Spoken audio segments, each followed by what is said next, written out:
Prej muajit shkurt 2026, Besnik Sheu, një far ish gjyqtari i sistemit të kalbur të drejtësisë dhe ish kryetari komanduar i gjykatës së Korçës, ka hyrë tashmë në sistemin e avokatisë, duke vijuar zanatin e tij të ekselentit të mashtrimit dhe zhvatjes. Besoj Skraparit, që nga ushtar u bën ndihmës gjyqtar i seksionit ushtarak në Korçë dhe nga gjyqtar ushtarak u kthye në gjyqtar civilist penalist, u ka tandis në gjyqtar qoftesh dhe mezesh në Korçë, duke mashtruar dhe ngatruar në përgjigje edhe miqtë e tij të ngushtë. Në Korçë, Besnik Sheu bëhet mend si gjyqtar që qëndronte në një tavolinë të mbushur me qofte, pikërisht me palën që e kishte në proces gjykimi, apo tjetra më e rënda, se 10 çifte që divorcoheshin dhe prishnin kurorën e martesës para Besnik Sheut, ankoheshin në media dhe emisione investigative se Sheu nuk u zbarte vendimin nëse nuk i jepnin 50.000 lekë të vjetra, apo tjetra, shpikja më e ndritur e Beso Sheut, që hynte në marrëdhënie me të dyja palët në proces, u premtonte fitore të dyja palëve, u merrte lekët dhe më pas. Në fund, fitoria i përkiste njërës palë në procesin gjyqësor, por nga shkeljet e rënda procedurale që bënte, vendimet prisheshin në gjykatën e apelit. Një lugë dhe mbosh për qytetarin. Ky ishte postulati i Beso Sheut gjatë kohës kur shërbente si gjyqtar në Korçë, ku edhe pse qytetari kishte plotësisht të drejtë dhe këtë drejtësi e mbështeste mbi prova dhe fakte, Besnik Sheu shkelte çdo rregull procedurial,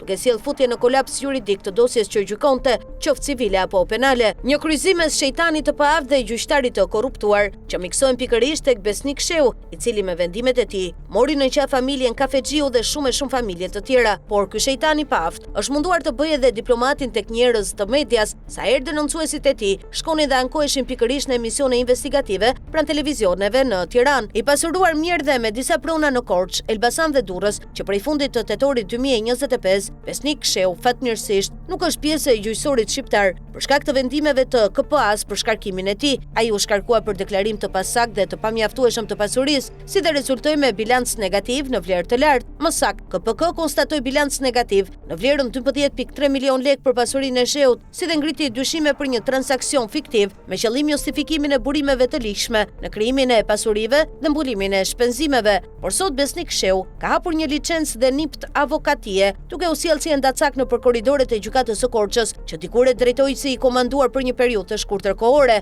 Me një çamçakëz në gojë, Sheu bën shëtitje në gjykat, duke premtuar se përmes avokatit do të sjellë drejtësi për viktimën që ka kapur nga gjyqtari i qofteve dhe 50.000 lekëshave për gjyqjet e divorceve. Tashmë Besnik Sheu ka kaluar tek avokati Salcës dhe mashtrimeve të radhës për qytetarët. Kur ishte gjyqtar, Besnik Sheu vraponte në përzyrat e avokatëve që nga Korça në Tiranë, jo vetëm për të marrë paratë e korrupsionit, ndërsa sot që është avokat, në çfarë zyrash gjyqtarësh futet për të bërë sekserin?